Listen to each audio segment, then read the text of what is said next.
La presse a beaucoup parlé de la convention de la droite. Qu'en pensez-vous?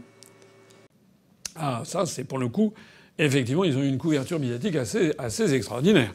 La convention de la droite, l'union de la droite, de Madame Marion Maréchal, ex-Le Pen, eh bien, on en a beaucoup entendu parler. J'ai vu, d'après d'ailleurs les gazettes, selon Le Monde, il y avait 1000 personnes, et selon d'autres journaux, ça pouvait être près de 2000 personnes. Donc il y avait un rassemblement entre 1000 et 2000 personnes. Mon Dieu, j'aurais aimé que l'on ait autant de retombées médiatiques que lorsque nous avons, notamment pendant les élections européennes, fait des réunions publiques, notamment à Paris, où il y avait énormément de monde. J'aurais aimé aussi que l'on ait les mêmes retombées médiatiques, notamment à la télévision et sur les grandes chaînes de télévision, lors de notre université d'automne de l'année dernière à Valère, et dans celle que nous aurons d'ailleurs à la fin de la semaine. Bon. Il y a eu des retombées médiatiques telles que d'ailleurs c'était en direct, s'il vous plaît, sur LCI. Le discours était retransmis en direct sur LCI. Ce qui d'ailleurs n'a pas porté chance ni à LCI ni aux organisateurs, puisque le discours d'entrée de cette convention de la droite a été prononcé par Éric Zemmour, qui pendant 20 minutes a fait un discours extrêmement islamophobe.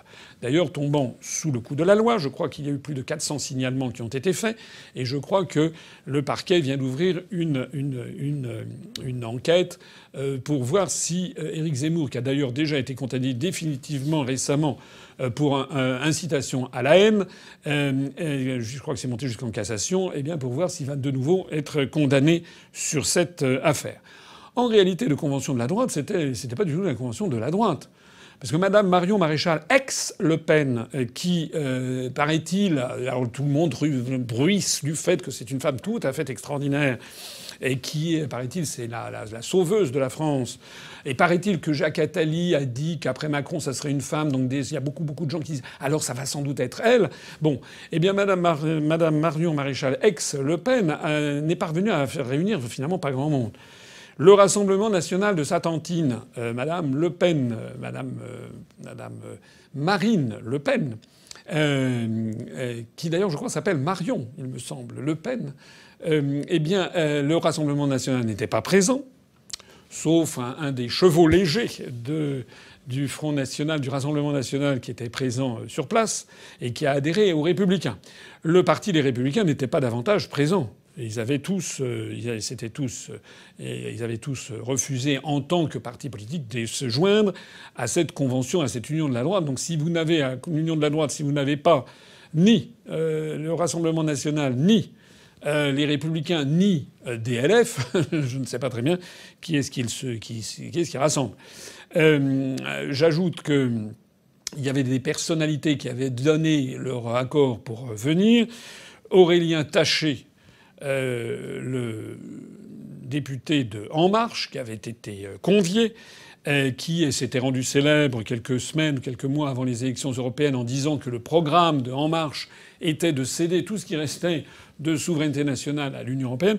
Finalement, monsieur Taché eh bien, en fait, s'est décommandé, n'est pas venu. Il est resté simplement le philosophe Raphaël Enthoven qui est allé là-bas et qui, si j'ai bien compris, essayant de faire valoir un petit peu les bémols et la voix de la raison, s'est fait, si j'ai bien compris, assez copieusement insulté.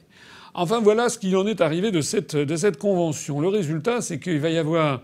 il y a eu des problèmes parce que le LCI a donc diffusé en direct le discours d'Éric Zemmour, que les journalistes de LCI, tout le syndicat des journalistes de LCI a protesté vigoureusement devant un certain nombre de propos qui étaient quand même vraiment plus que limite. On a parfaitement le droit de critiquer l'islam, hein. Que l'on ne me fasse pas passer, parce que je sais que des gens d'extrême droite aiment à me présenter, paraît-il que je serais baboucholâtre, voilà, et que je serais non, je suis pas baboucholâtre, moi j'applique simplement les lois de la République, voilà. Et donc l'islam est une religion comme les autres religions. On a parfaitement le droit de les critiquer, mais on n'a pas non plus le droit systématiquement d'insulter les croyants de telle ou telle religion, que ce soit l'islam, que ce soit le judaïsme, que ce soit le catholicisme qui est largement et copieusement critiqué d'ailleurs constamment, que ce soit le protestantisme, le bouddhisme. On n'a pas le droit de critiquer non plus d'ailleurs ceux qui ne croient pas en Dieu, les agnostiques et les athées. Mais il y a quand même des limites. Les limites, ça s'appelle tout simplement la courtoisie, la paix civile. Voilà. Et ça n'est certainement pas en jetant de l'huile sur le feu que de ces questions-là que l'on va apaiser la situation actuelle. Voilà. Alors, ce que moi j'ai noté par ailleurs, outre le flop complet, c'est un échec total de Madame Marion Maréchal ex-Le Pen, puisque elle n'a réussi en fait à réunir personne. Il y a 1500 personnes, c'est quand même pas beaucoup, compte tenu du flonflon médiatique qu'il y avait, compte tenu de l'ambition qu'elle avait affichée. Mais ce que j'ai noté quant à moi, alors je sais pas, j'ai pas regardé tout ça, mais j'ai regardé ce que disaient les gazettes, les journaux, etc. Si j'ai bien compris, cette union de la droite était en fait une union de l'extrême droite et a consisté à fustiger l'islam, à annoncer qu'on allait vers une guerre civile en France à cause de cette religion. Si j'ai bien compris, il n'y a pas eu un mot, pas un mot, sur l'Union européenne, sur les traités européens, sur le fait que que c'est désormais au niveau de l'Union européenne que se traitent les questions migratoires, les articles 67, 77 et 78 du TFUE. Madame Marion Maréchal, ex-Le Pen, ne les a pas cités, pas plus d'ailleurs que les différents intervenants. Il n'y a pas eu un mot non plus sur l'euro. L'euro qui entraîne l'apaupérisation, l'appauvrissement constant des Français, des classes moyennes et les catégories les plus populaires qui versent actuellement dans la misère. L'euro qui nous provoque un taux de chômage extravagant.